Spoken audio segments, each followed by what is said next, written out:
मशरिक़ वस्ता में जो तनाव चल रहा है उसके बीच एक बहुत बड़ा सवाल बार बार सामने आता है। एक ऐसा सवाल जिसके असरात पूरी दुनिया पर पड़ सकते हैं। क्या अमेरिका ईरान पर हमला करने वाला है? आइए इस पेचीदा सूरत हाल का गहराई में जाकर तज्जिया करते हैं। तो सबसे पहला और सबसे बड़ा सवाल ये है कि क्या एक मुकम्मल ज़मीनी हमला यानी एक ऑल आउट ग्राउंड इन्वेजन वाकई हो सकता है? इसका जवाब बहुत सीधा और साफ है। एक मुकम्मल ज़मीनी हमला अमली तौर पर नामुमकिन है, लेकिन सवाल ये पैदा होता है कि आखिर क्यों? इसकी वजह है इसकी कीमत, एक ऐसी कीमत जिसे अदा करना काबिल कबूल नहीं होगा। और ये कीमत सिर्फ डॉलर्स में नहीं बल्कि इंसानी जानों और सियासी इस्तेहकाम की सूरत में भी चुकानी पड़ेगी। इसकी सिर्फ एक नहीं बल्कि कई वजूहात हैं। फ़ौजी अखराजात बहुत ही ज़्यादा होंगे, आलमी मईशत पर शदीद मनफी असरात पड़ेंगे और सियासी कीमत भी बहुत भारी होगी।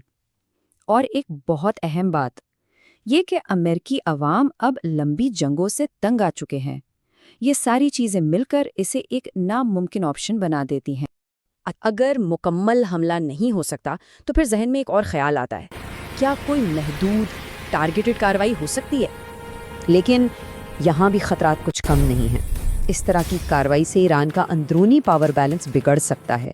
इससे फ़ौजी बगावत का खतरा पैदा हो सकता है, या हो सकता है कि पस्तरान इनकलाब जो मुल्क की सबसे ताकतवर फोर्स है पूरे इक़्तिदार पर कब्जा कर ले। और नतीजा क्या निकलेगा? एक ऐसी हुकूमत जो शायद पहले से भी ज़्यादा सख्तगीर और जारहाना हो। मतलब ये एक ऐसा कदम है जिसके नताइज बहुत गैर मुतवक्के और ख़तरनाक हो सकते हैं। ज़रा ज़मीनी हक़ाइक़ को देखते हैं। वो कौन से ठोस इशारे हैं जो हमें असल कहानी बता रहे हैं? इसका एक बहुत बड़ा इशारा हमें मार्केट से मिलता है, ख़ास तौर पर तेल की कीमतों से। आमतौर पर होता यह है कि जब भी जंग का ख़तरा बढ़ता है तो तेल की कीमतें एकदम से ऊपर चली जाती हैं। ये एक माना हुआ असूल है। लेकिन इस बार क्या हुआ? बिल्कुल उलट। कीमतें बढ़ने के बजाय उनमें 3.4% की कमी आ गई। तो इसका मतलब क्या है? सीधा साधा मतलब ये है कि मार्केट, जो कि पैसे की ज़ुबान समझती है, वो किसी बड़ी जंग के इम्कान को संजीदगी से नहीं ले रही।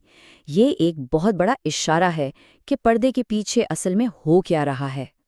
मार्केट तो एक तरफ, दूसरा ठोस सबूत है फौजी तैयारियां। अगर जंग की तैयारी हो रही होती तो हमें क्या नजर आता? नए एयरक्राफ्ट कैरियर्स आते, बमबार तैयारे खित्ते में पहुंचते और लड़ाका तैयारे ईरान के करीब लाए जाते। लेकिन हकीकत क्या है? हकीकत ये है कि ऐसा कुछ भी नहीं हो रहा। जमीन पर कोई गैर मामूली फौजी सरगर्मी नजर नहीं आ रही। तो इन तमाम सबूतों और इशारों को सामने रखते हुए हम आखिर किस नतीजे पर पहुंचते हैं? ना तो कोई मुकम्मल जंग होगी और ना ही कोई ज़मीनी हमला। ये एक ऐसा ऑप्शन है जो हर लिहाज से बहुत महंगा और नाकाबिले अमल है। लेकिन इस सारे तज्जिए के बाद एक बहुत अहम सवाल बाकी रह जाता है। अगर बराह रास्त फौजी टकराव का इम्कान नहीं है तो फिर अमेरिका और ईरान के दरमियान मुस्तकबिल में ये कशीदगी और तनाव क्या शक्ल इख्तियार करेगा? ये वो सवाल है जिस पर अब गौर करना सबसे ज़रूरी है।